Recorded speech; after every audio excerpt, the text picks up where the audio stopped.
Members of Congress, I have the high privilege and the distinct honor of presenting to you the President of the United States.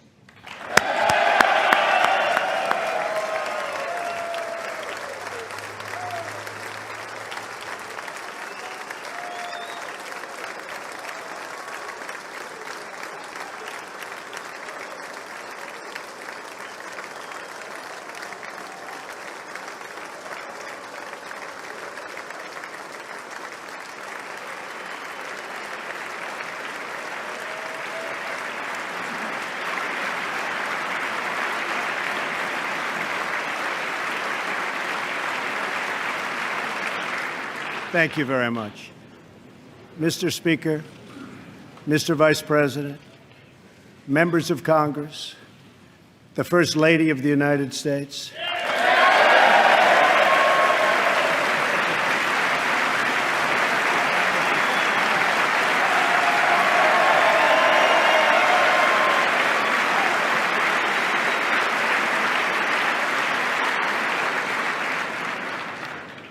and citizens of America. Tonight, as we mark the conclusion of our celebration of Black History Month, we are reminded of our nation's path toward civil rights and the work that still remains to be done. Recent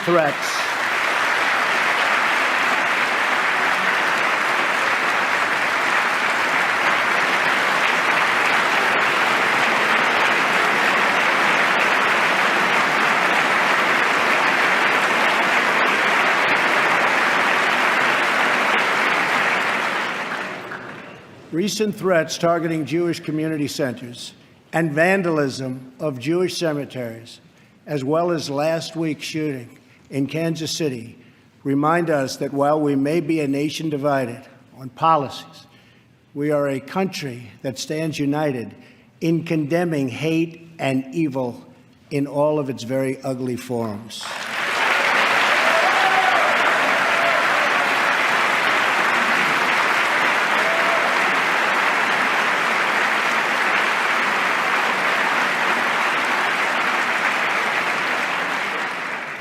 Each American generation passes the torch of truth, liberty, and justice in an unbroken chain all the way down to the present. That torch is now in our hands, and we will use it to light up the world. I am here tonight to deliver a message of unity and strength, and it is a message deeply delivered from my heart. A new chapter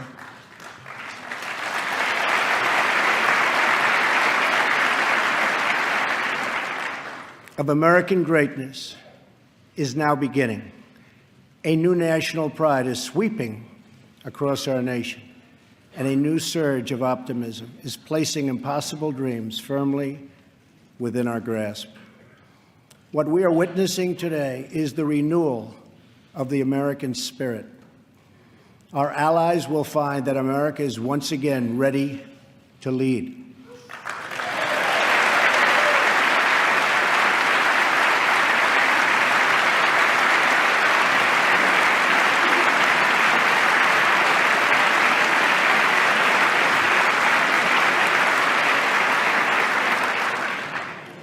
All the nations of the world, friend or foe, will find that America is strong, America is proud, and America is free.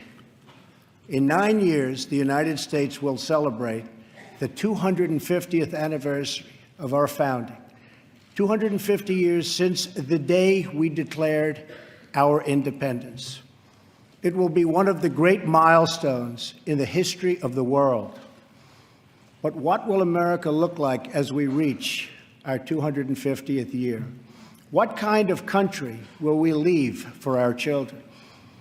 I will not allow the mistakes of recent decades past to define the course of our future. For too long, we've watched our middle class shrink as we've exported our jobs and wealth to foreign countries. We financed and built one global project after another, but ignored the fates of our children in the inner cities of Chicago, Baltimore, Detroit, and so many other places throughout our land. We've defended the borders of other nations while leaving our own borders wide open for anyone to cross and for drugs to pour in at a now unprecedented rate. And we've spent trillions and trillions of dollars overseas while our infrastructure at home has so badly crumbled. Then in 2016, the earth shifted beneath our feet. The rebellion started as a quiet protest, spoken by families of all colors and creeds, families who just wanted a fair shot for their children and a fair hearing for their concerns. But then the quiet voices became a loud chorus as thousands of citizens now spoke out together from cities small and large all across our country.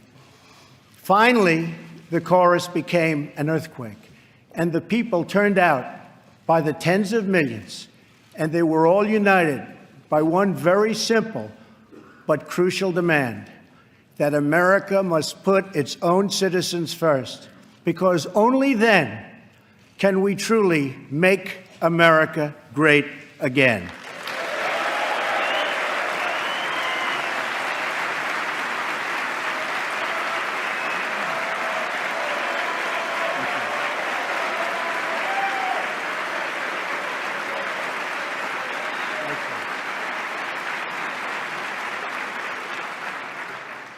Dying industries will come roaring back to life. Heroic veterans will get the care they so desperately need. Our military will be given the resources its brave warriors so richly deserve.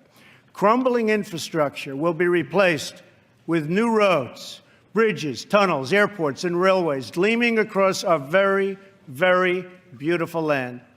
Our terrible drug epidemic will slow down and ultimately stop. And our neglected inner cities will see a rebirth of hope, safety, and opportunity. Above all else, we will keep our promises to the American people.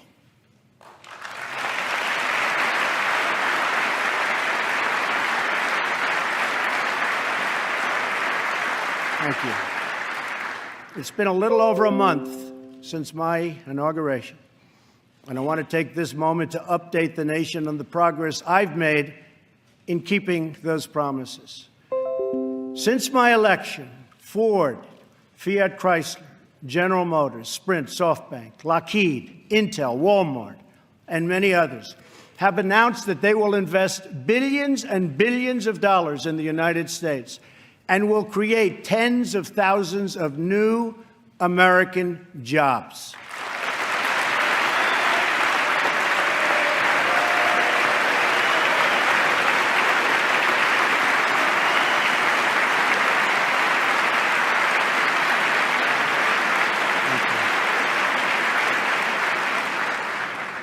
The stock market has gained almost $3 trillion in value since the election on November 8th, a record.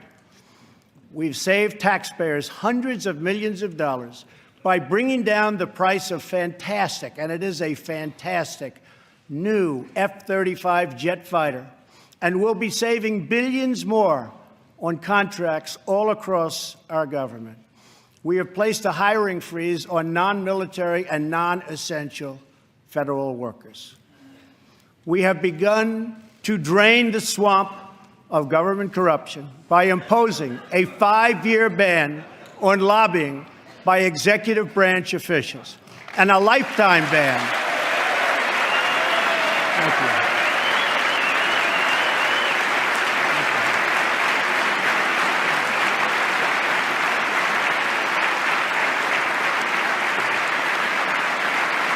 Thank you.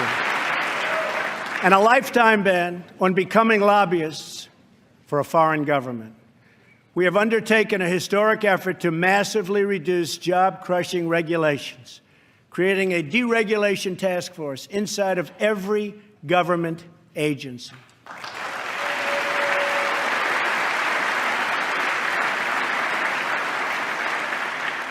And we're imposing a new rule which mandates that for every one new regulation, 2 old regulations must be eliminated.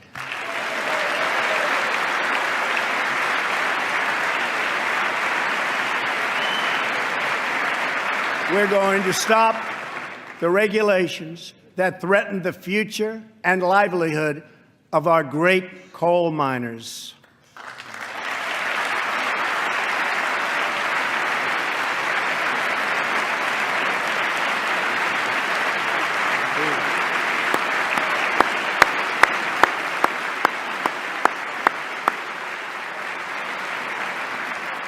We have cleared the way for the construction of the Keystone and Dakota Access pipelines.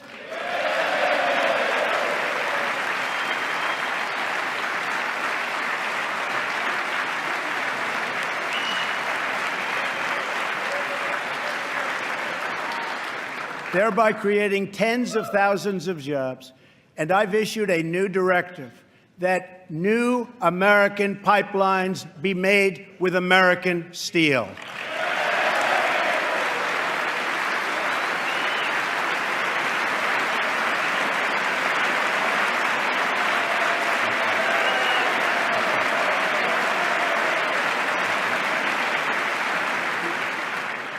We have withdrawn the United States from the job-killing Trans-Pacific Partnership.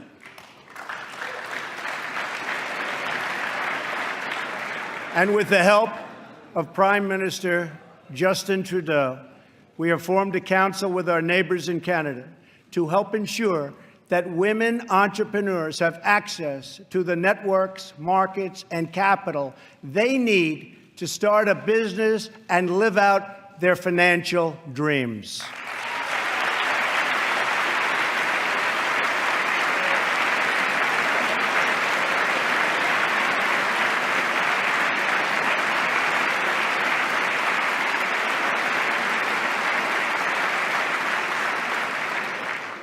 To protect our citizens, I have directed the Department of Justice to form a task force on reducing violent crime.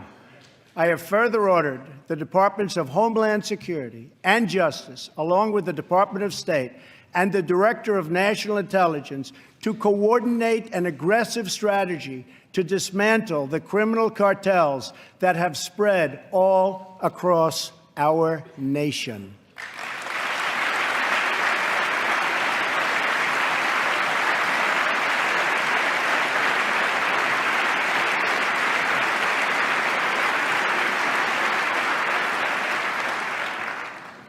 We will stop the drugs from pouring into our country and poisoning our youth, and we will expand treatment for those who have become so badly addicted.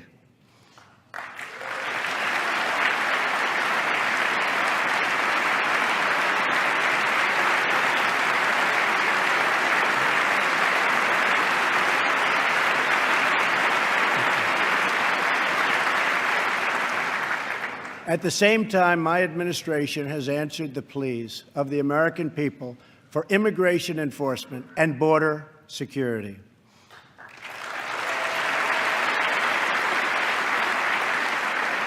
By finally enforcing our immigration laws, we will raise wages, help the unemployed, save billions and billions of dollars, and make our communities safer for everyone.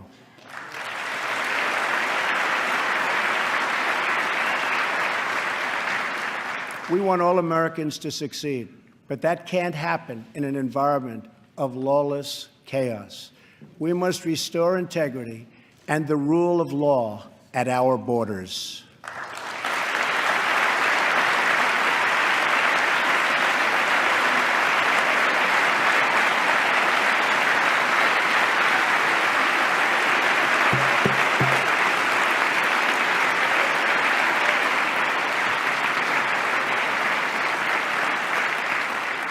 For that reason, we will soon begin the construction of a great, great wall along our southern border.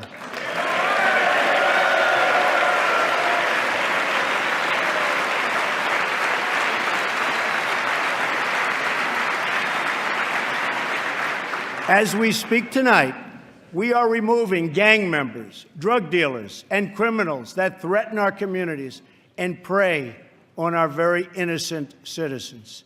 Bad ones are going out as I speak, and as I've promised throughout the campaign. To any in Congress who do not believe we should enforce our laws, I would ask you this one question.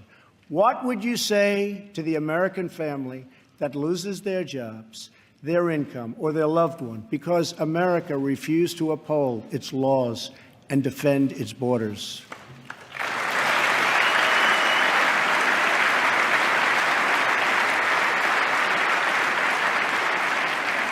Our obligation is to serve, protect, and defend the citizens of the United States. We are also taking strong measures to protect our nation from radical Islamic terrorism.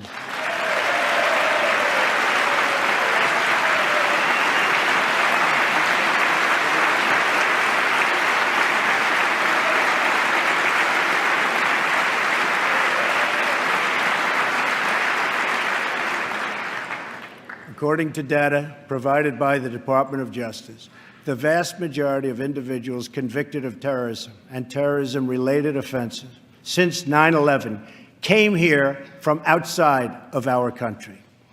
We have seen the attacks at home, from Boston to San Bernardino to the Pentagon, and yes, even the World Trade Center. We have seen the attacks in France, in Belgium, in Germany, and all over the world. It is not compassionate, but reckless to allow uncontrolled entry from places where proper vetting cannot occur.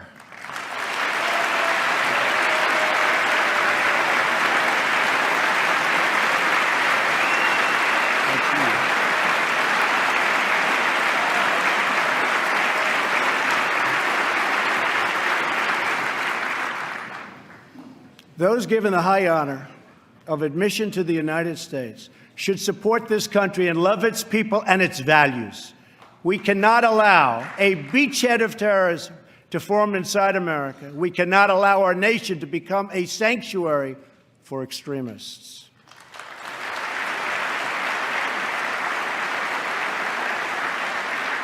That is why my administration has been working on improved vetting procedures, and we will shortly take new steps to keep our nation safe and to keep those out who will do us harm.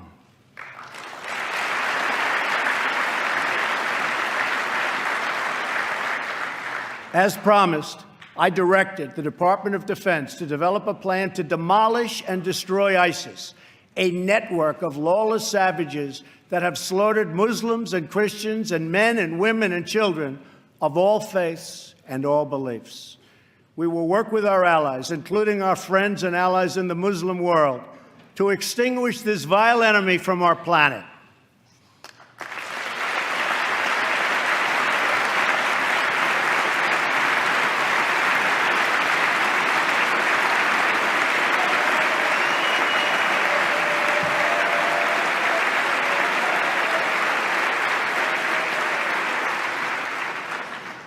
I have also imposed new sanctions on entities and individuals who support Iran's ballistic missile program and reaffirmed our unbreakable alliance with the State of Israel.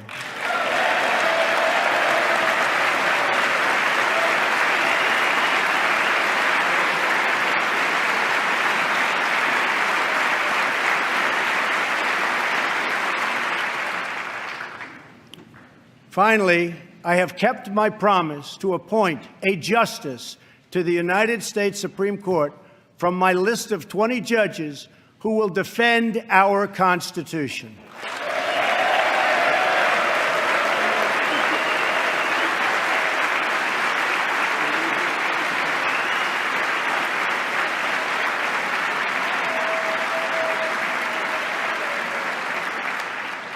I am greatly honored to have Maureen Scalia with us in the gallery tonight.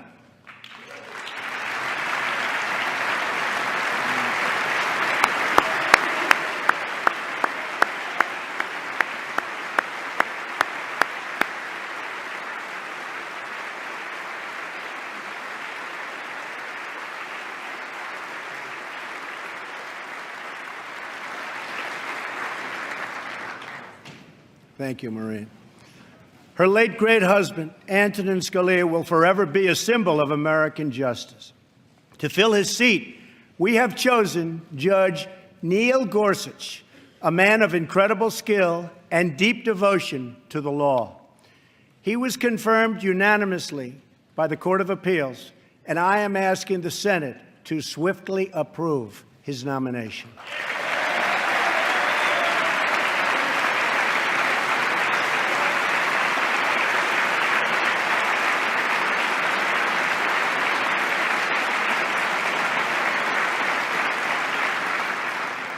Tonight, as I outline the next steps we must take as a country, we must honestly acknowledge the circumstances we inherited. 94 million Americans are out of the labor force. Over 43 million people are now living in poverty, and over 43 million Americans are on food stamps. More than 1 in 5 people in their prime working years are not working. We have the worst financial recovery in 65 years. In the last 8 years, the past administration has put on more new debt than nearly all of the other presidents combined. We've lost more than 1/4 of our manufacturing jobs since NAFTA was approved, and we've lost 60,000 factories since China joined the World Trade Organization in 2001. Our trade deficit in goods with the world last year was nearly $800 billion.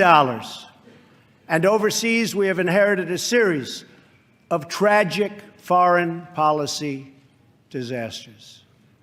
Solving these and so many other pressing problems will require us to work past the differences of party. It will require us to tap into the American spirit that has overcome every challenge throughout our long and storied history. But to accomplish our goals at home and abroad, we must restart the engine of the American economy, making it easier for companies to do business in the United States and much, much harder for companies to leave our country.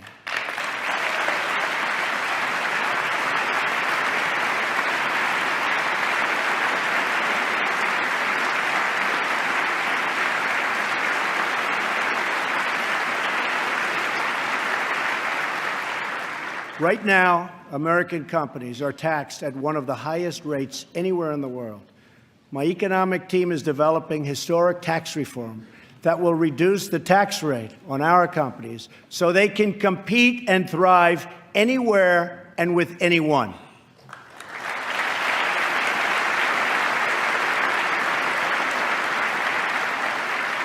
It will be a big, big cut. At the same time, we will provide massive tax relief for the middle class. We must create a level playing field for American companies, and our workers have to do it.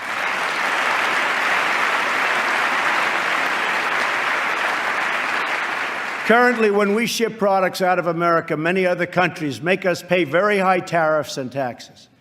But when foreign companies ship their products into America, we charge them nothing or almost nothing.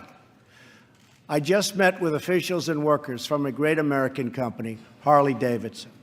In fact, they proudly displayed 5 of their magnificent motorcycles made in the USA on the front lawn of the White House.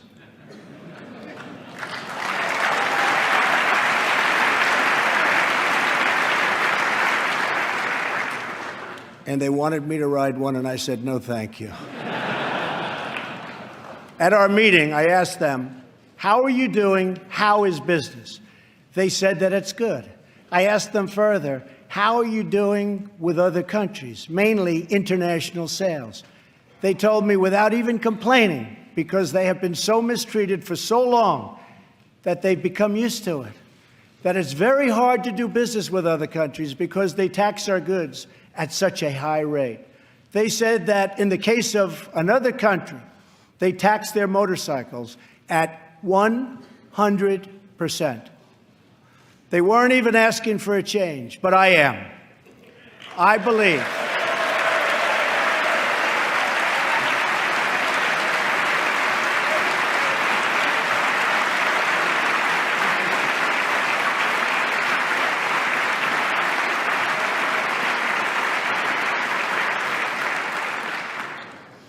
I believe strongly in free trade, but it also has to be fair trade. It's been a long time since we had fair trade. The first Republican president, Abraham Lincoln, warned that the abandonment of the protective policy by the American government will produce want and ruin among our people. Lincoln was right, and it's time we heeded his advice and his words.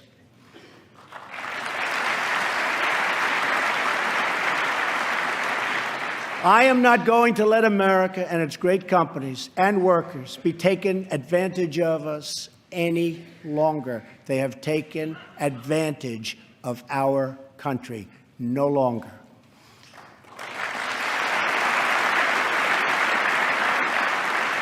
I'm going to bring back millions of jobs. Protecting our workers also means reforming our system of legal immigration.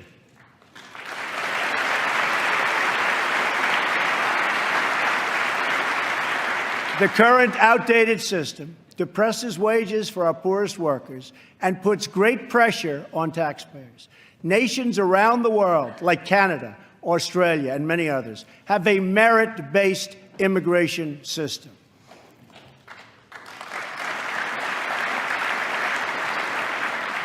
It's a basic principle that those seeking to enter a country ought to be able to support themselves financially.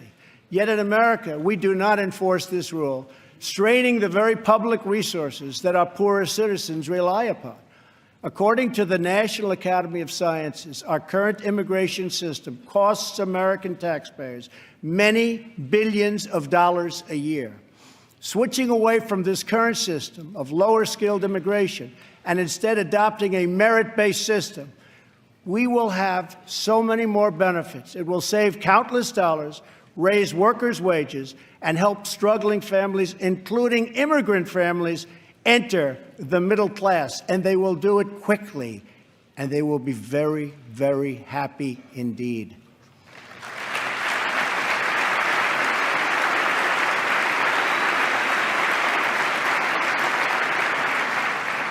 I believe that real and positive immigration reform is possible as long as we focus on the following goals: to improve jobs and wages for Americans, to strengthen our nation's security, and to restore respect for our laws. If we are guided by the well-being of American citizens, then I believe Republicans and Democrats can work together to achieve an outcome that has eluded our country for decades.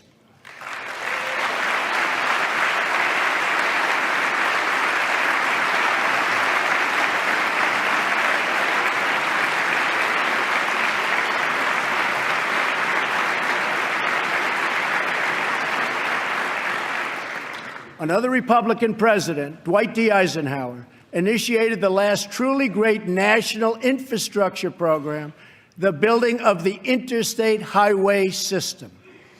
The time has come for a new program of national rebuilding.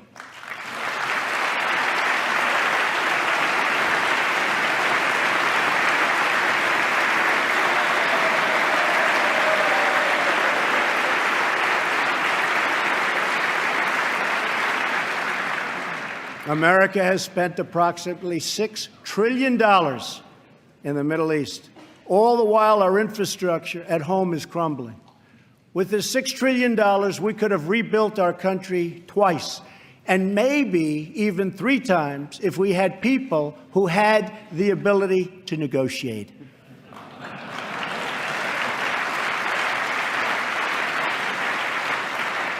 To launch our national rebuilding, I will be asking Congress to approve legislation that produces a $1 trillion investment in infrastructure of the United States, financed through both public and private capital, creating millions of new jobs.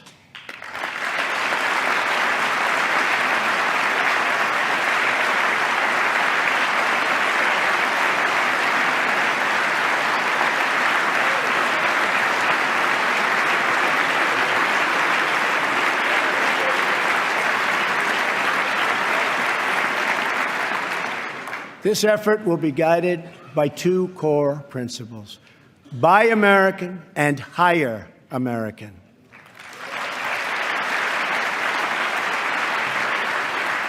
Tonight, I am also calling on this Congress to repeal and replace Obamacare.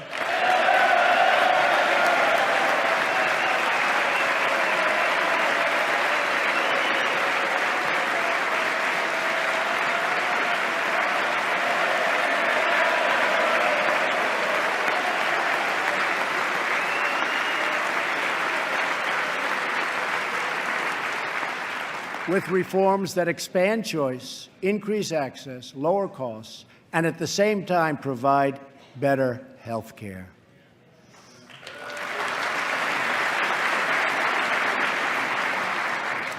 Mandating every American to buy government-approved health insurance was never the right solution for our country.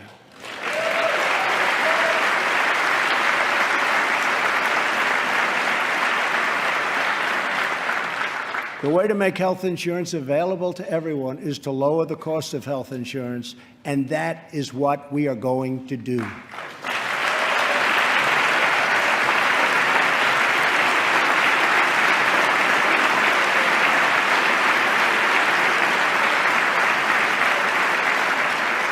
Obamacare premiums nationwide have increased by double and triple digits. As an example, Arizona went up 116% last year alone.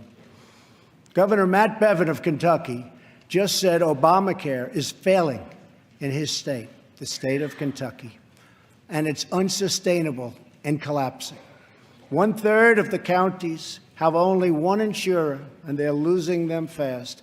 They are losing them so fast. They're leaving. And many Americans have no choice at all. There's no choice left.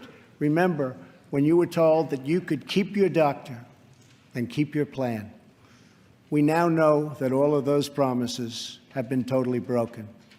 Obamacare is collapsing, and we must act decisively to protect all Americans.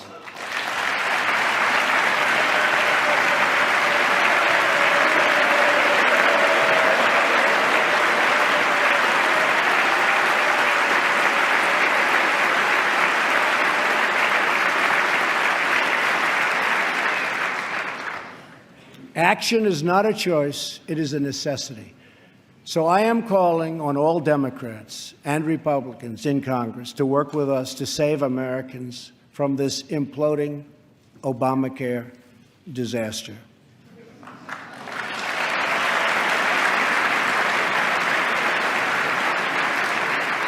Here are the principles that should guide Congress as we move to create a better health care system for all Americans. First, we should ensure that Americans with pre-existing conditions have access to coverage and that we have a stable transition for Americans currently enrolled in the health care exchanges.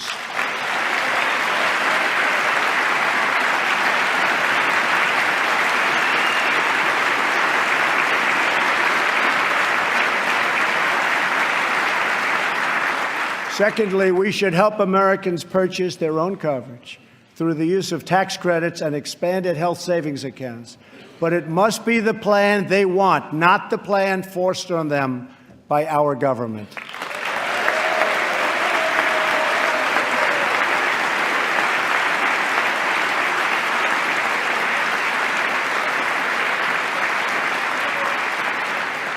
Thirdly, we should give our state governors the resources and flexibility they need with Medicaid to make sure no one is left out.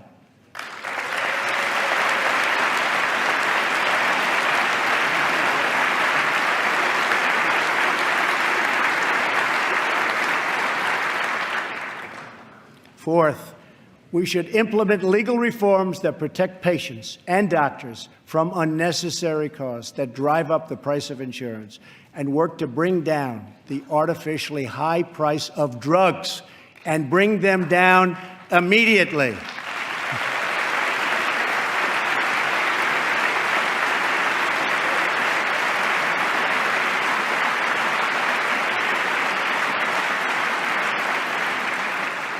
And finally, the time has come to give Americans the freedom to purchase health insurance across state lines.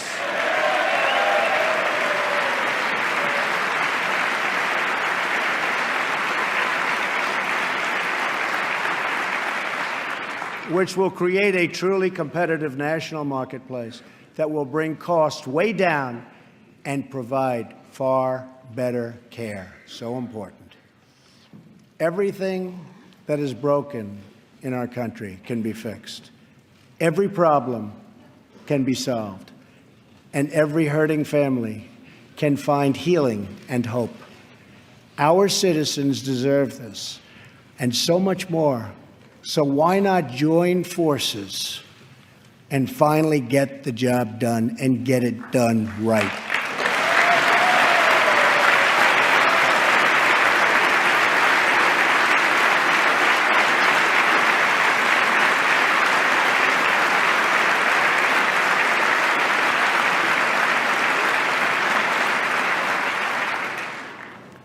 On this and so many other things, Democrats and Republicans should get together and unite for the good of our country and for the good of the American people.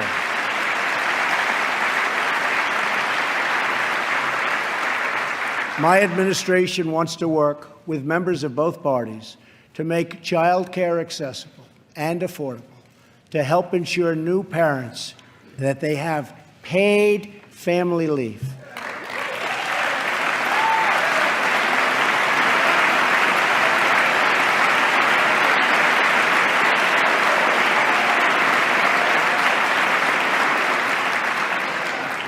To invest in women's health and to promote clean air and clean water and to rebuild our military and our infrastructure.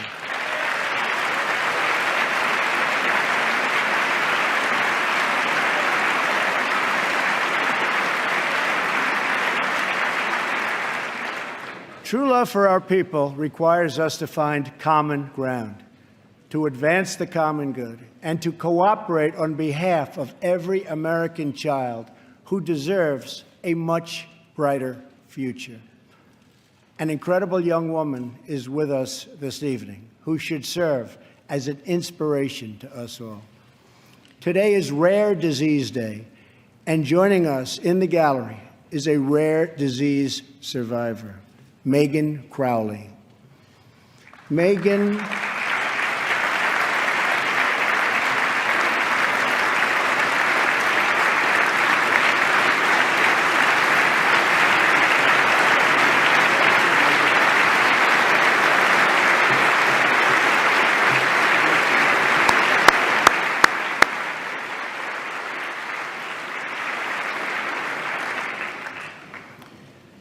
Megan was diagnosed with Pompe disease, a rare and serious illness, when she was 15 months old.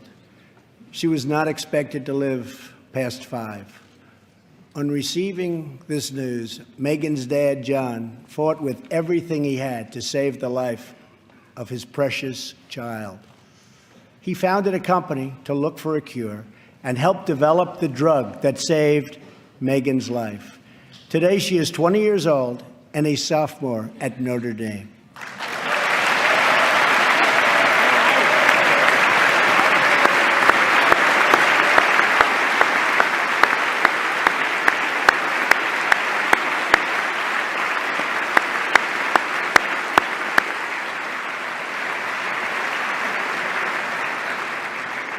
Megan's story is about the unbounded power of a father's love for a daughter. But our slow and burdensome approval process at the Food and Drug Administration keeps too many advances, like the one that saved Megan's life, from reaching those in need. If we slash the restraints, not just at the FDA, but across our government, then we will be blessed with far more miracles just like Megan.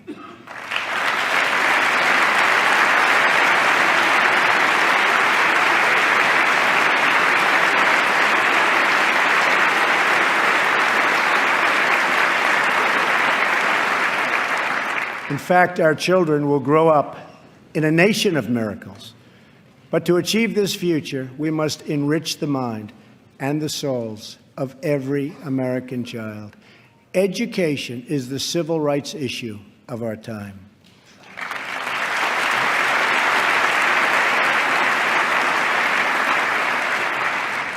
I am calling upon members of both parties to pass an education bill that funds school choice for disadvantaged youth, including millions of African American and Latino children.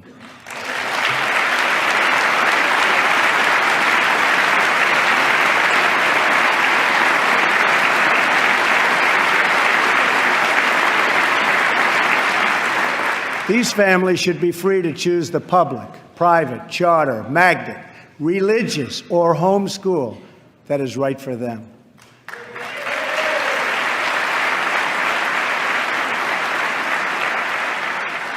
Joining us tonight in the gallery is a remarkable woman, Denisha Merriweather. As a young girl, Denisha struggled in school and failed third grade twice.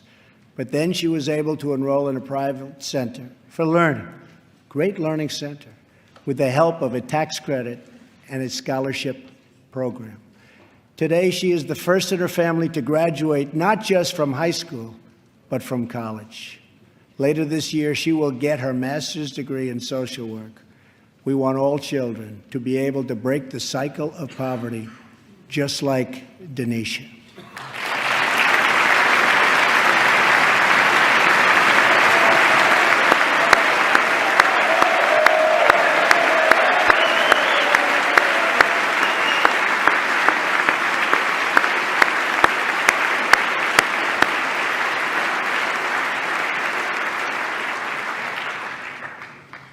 But to break the cycle of poverty, we must also break the cycle of violence.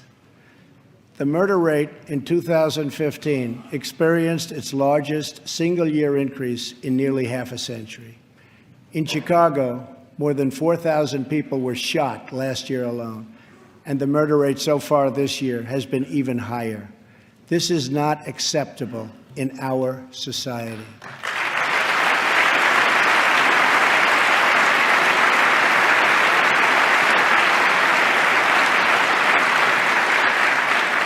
Every American child should be able to grow up in a safe community, to attend a great school, and to have access to a high-paying job.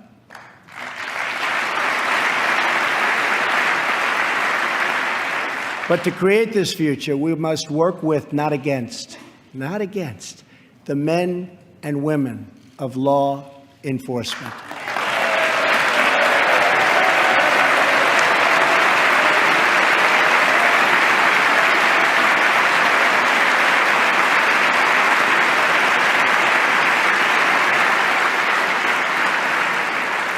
We must build bridges of cooperation and trust, not drive the wedge of disunity and really it's what it is, division.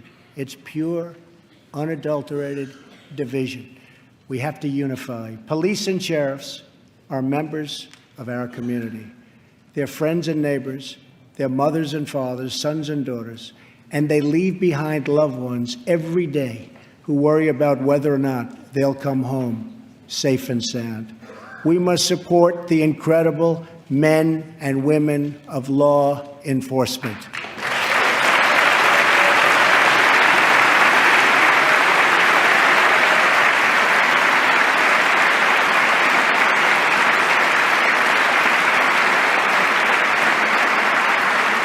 And we must support the victims of crime. I have ordered the Department of Homeland Security to create an office to serve American victims. The office is called VOICE, Victims of Immigration Crime Engagement. We are providing a voice to those who have been ignored by our media and silenced by special interests. Joining us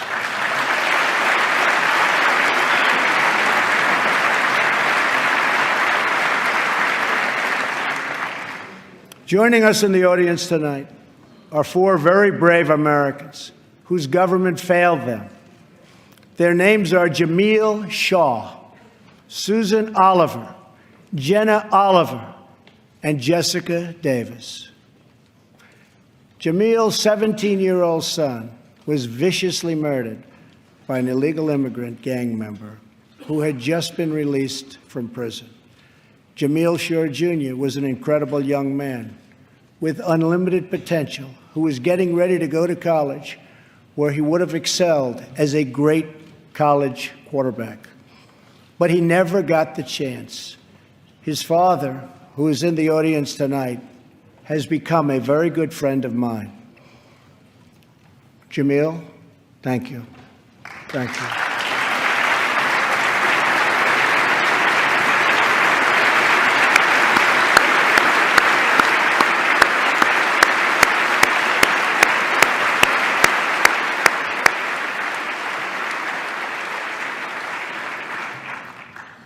Also with us are Susan Oliver and Jessica Davis. Their husbands, Deputy Sheriff Danny Oliver and Detective Michael Davis, were slain in the line of duty in California.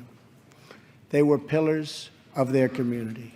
These brave men were viciously gunned down by an illegal immigrant with a criminal record and 2 prior deportations, should have never been in our country. Sitting with Susan is her daughter, Jenna. Jenna, I want you to know that your father was a hero and that tonight you have the love of an entire country supporting you and praying for you.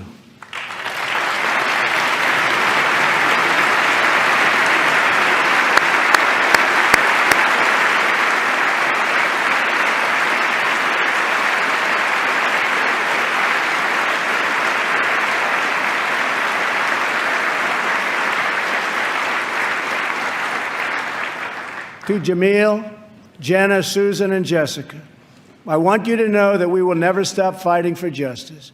Your loved ones will never, ever be forgotten. We will always honor their memory.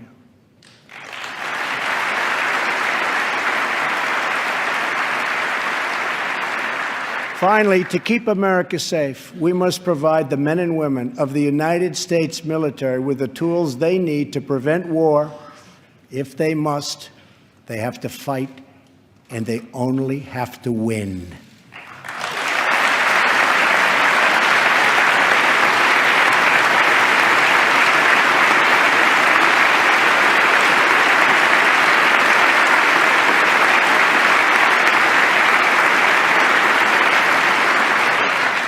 I am sending Congress a budget that rebuilds the military, eliminates the defense sequester,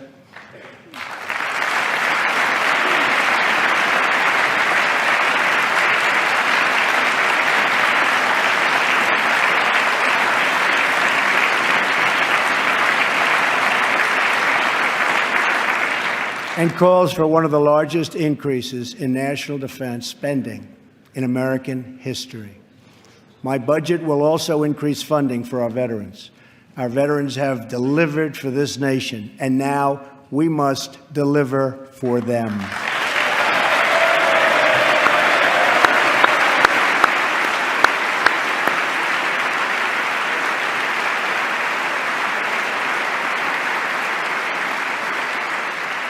The challenges we face as a nation are great, but our people are even greater, and none are greater or braver than those who fight for America in uniform.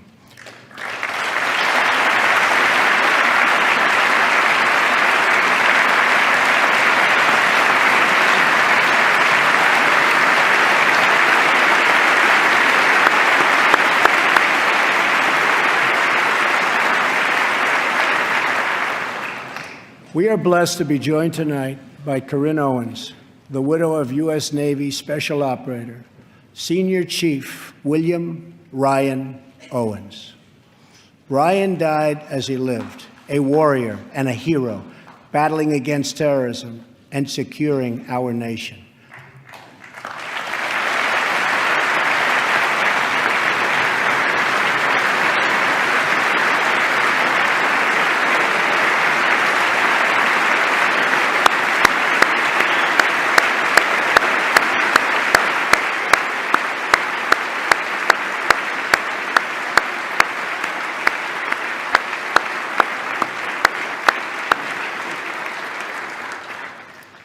I just spoke to our great General Mattis just now, who reconfirmed that, and I quote, "Ryan was a part of a highly successful raid that generated large amounts of vital intelligence that will lead to many more victories in the future against our enemy." Ryan's legacy is etched into eternity. Thank you. Thank you.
And Ryan is looking down right now.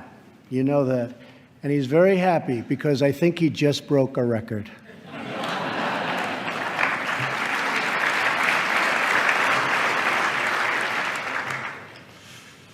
For as the Bible teaches us, there is no greater act of love than to lay down one's life for one's friends. Ryan laid down his life for his friends, for his country, and for our freedom. And we will never forget Ryan.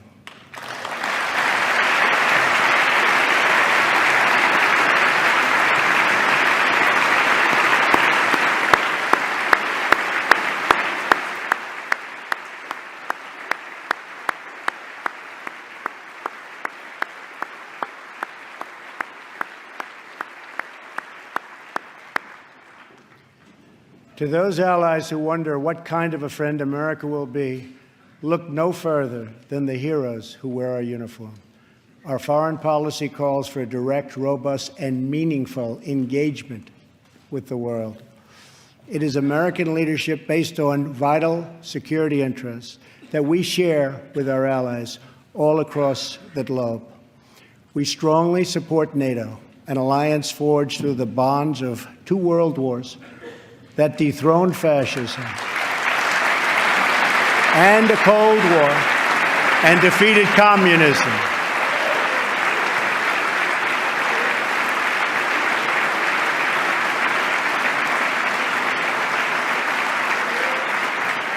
But our partners must meet their financial obligations. And now, based on our very strong and frank discussions, they are beginning to do just that. In fact, I can tell you the money is pouring in. Very nice. Very nice.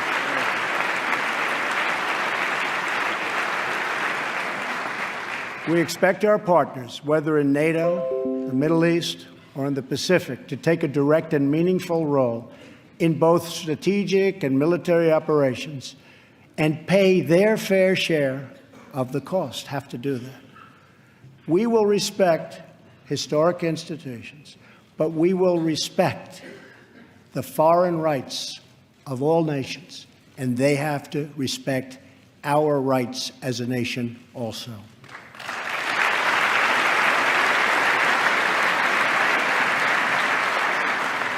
Free nations are the best vehicle for expressing the will of the people, and America respects the right of all nations to chart their own path. My job is not to represent the world. My job is to represent the United States of America.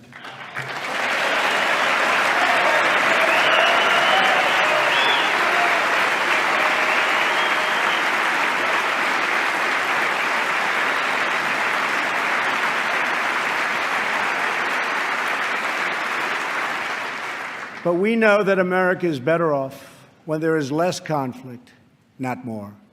We must learn from the mistakes of the past.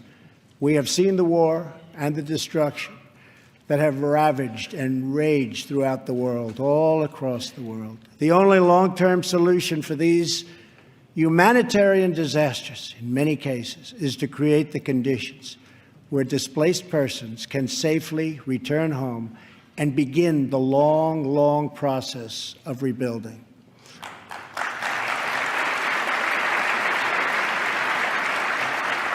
America is willing to find new friends and to forge new partnerships where shared interests align. We want harmony and stability, not war and conflict. We want peace wherever peace can be found. America is friends today with former enemies. Some of our closest allies decades ago fought on the opposite side of these terrible, terrible wars. This history should give us all faith in the possibilities for a better world. Hopefully, the 250th year for America will see a world that is more peaceful, more just, and more free. On our 100th anniversary in 1876, citizens from across our nation came to Philadelphia to celebrate America's centennial. At that celebration, the country's builders and artists and inventors showed off their wonderful creations. Alexander Graham Bell displayed his telephone for the first time. Remington unveiled the first typewriter. An early attempt was made at electric light. Thomas Edison showed an automatic telegraph and an electric pen. Imagine the wonders our country could know in America's 250th year.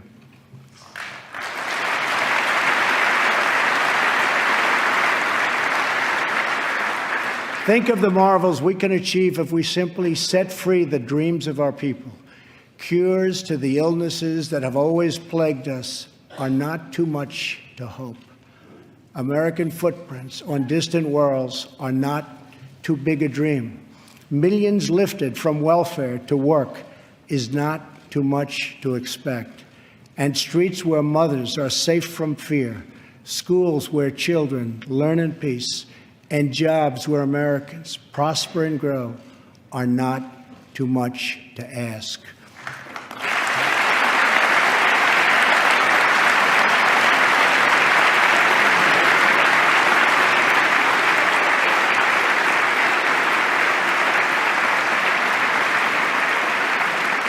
When we have all of this, we will have made America greater than ever before. For all Americans, this is our vision. This is our mission. But we can only get there together. We are one people with one destiny. We all bleed the same blood. We all salute the same great American flag. And we all are made by the same God.